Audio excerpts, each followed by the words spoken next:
Good morning, 7th class. How are you? I hope you're fine. And how's your life? I hope you're getting along with very awesome. 7th class, आपके जो revision work चला रखा था मैंने, revision work में हम लोग exercise कर रहे थे ना चैप्टर नंबर 3 की। अब मेरी बात सुनिए, चैप्टर नंबर 3 की जो हम लोगों ने एक्सरसाइज चला रखी थी उसके अंदर क्वेश्चन नंबर 2 तक हम लोगों ने कल कवर कर लिया था, है ना। आज हम पढ़ते हैं क्वेश्चन नंबर 3। देखिए इधर, अधोलिखितानाम तालिकाम पूरतः, अधोलिखितानाम तालिका पूरतः, निम्नलिखित तालिका को पूरा कीजिए। अब देखिए कैसे पूरा करना है। इसने हमारे को क्या दे रखा है, यहाँ पे धातु दे रखी है, पच, नम, स्था, पत और पठ।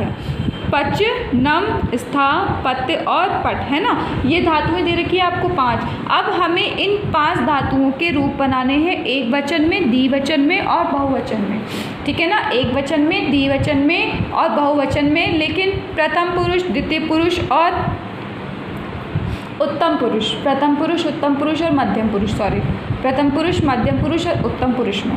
कैसे?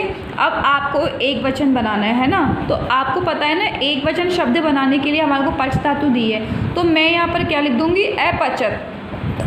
मैंने यहाँ अपचत क्यों लिखा, ध्यान है ना कि लड़ लकार प्रथम पुरुष एक वचन शब्द बनाने के लिए शुरुआत में ए, शब्द की शुरुआत में ए, धातु की शुरुआत में ए और अंत में अत जोड़ा जाता है।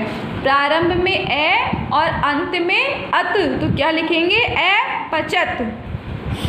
द्विवचनम में देखिए, मैं यहाँ लिखूंगी द्विवचन का रूप अपचताम। अब मैंने यहाँ अपचताम क्यों लिखा, क्योंकि प्रारंभ में ए और अंत में अताम जोड़ना है धातु के। आपको पच धातु दी है ना, तो उसके प्रारंभ में मैंने क्या जोड़ दिया, ए, और अंत में अताम, तो ये क्या बन गया, अपचताम। क्या बन गया, अपचताम। आगे देखिए बहुवचन का, प्रारंभ में मैंने लिख दिया अपचन। अब मैंने यह अपचन क्यों लिखा, क्योंकि बहुवचन का मध्य, मेरी बात सुनो, लड़ लकार प्रथम पुरुष बहुवचन का शब्द लिखने के लिए हमारे को धातु के प्रारंभ में ए और अंत में अन जोड़ना होता है। क्या जोड़ना होता है, अन। तो क्या बन गया ये, अपचन। दूसरे देखिए, नम धातु दी है हमारे को, कौन सी धातु दी है, नम धातु। तो इस नम धातु में मैं क्या करूँगी, इसके प्रारंभ में मैंने जोड़ दिया अ और अंत में अत जोड़ दूंगी, तो ये क्या बन गया, अनमत। क्या बन गया, अनमत। दूसरा मैं देखूंगी, द्विवचन रूप बनाना है, तो इसके प्रारंभ में मैंने जोड़ा ए और अंत में जोड़ दिया अताम, तो ये क्या बन गया, अनमताम, अनमताम। बहुवचन रूप बनाऊंगी अब मैं नम धातु का, तो नम धातु के बहुवचन का रूप बनाने के लिए ध्यान है ना आपको कि लड़ लकार प्रथम पुरुष बहुवचन का रूप बनाने के लिए धातु के प्रारंभ में ए और अंत में अन जोड़ा जाता है, तो ये क्या बन जाएगा, अनमन। आगे में दिए स्था, इसकी आपको पता है ना, लड़ लकार प्रथम पुरुष एक वचन शब्द बनाने के लिए धातु के प्रारंभ में ए और अंत में अत, तो अस्थित। क्या बन गया, अस्थित।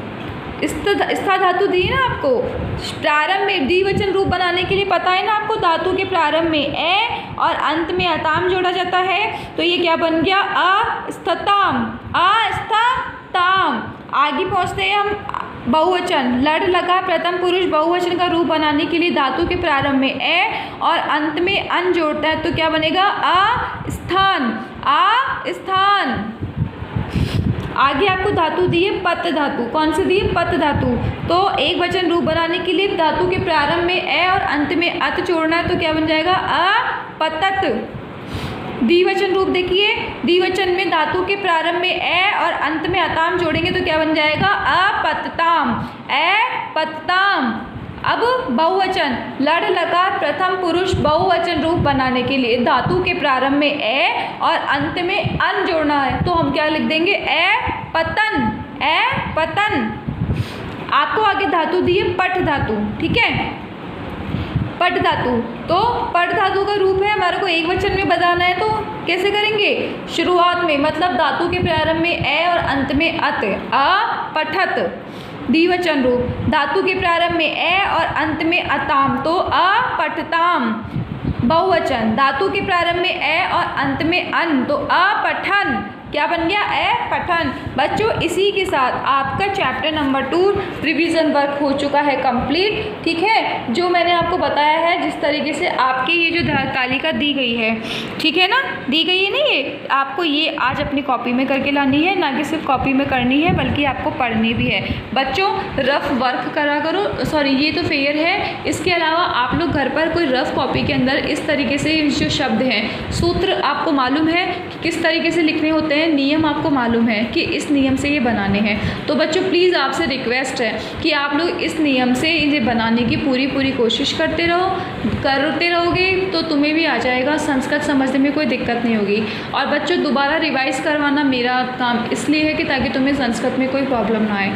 सो प्लीज़ बच्चों आप लोगों से रिक्वेस्ट है कि ये वर्क आप लोग दोबारा ना कि सिर्फ लिखेंगे बल्कि इसे आप पढ़ेंगे भी, पढ़ोगे तो आपको ज़्यादा बेटरली समझ में आएगा, है ना। अब हम नेक्स्ट डे मतलब मंडे को आपका स्टार्ट करते हैं चैप्टर नंबर 4 का रिवीजन। आज के लिए फ़िलहाल इतना ही काफ़ी है। आगे आपको ये शब्द दे रखा है ना कि कर्ता एवं क्रियाकलापम, ठीक है, ये क्वेश्चन आपके कोई मायने नहीं रखता, इसे हम छोड़ देंगे, ये क्वेश्चन छोड़ दिया। बाकी का जो मैंने आपको ये समझाया है इसे समझने की भी कोशिश करेंगे और पढ़ने की भी और लिखेंगे भी। Okay, now 7th class, bye.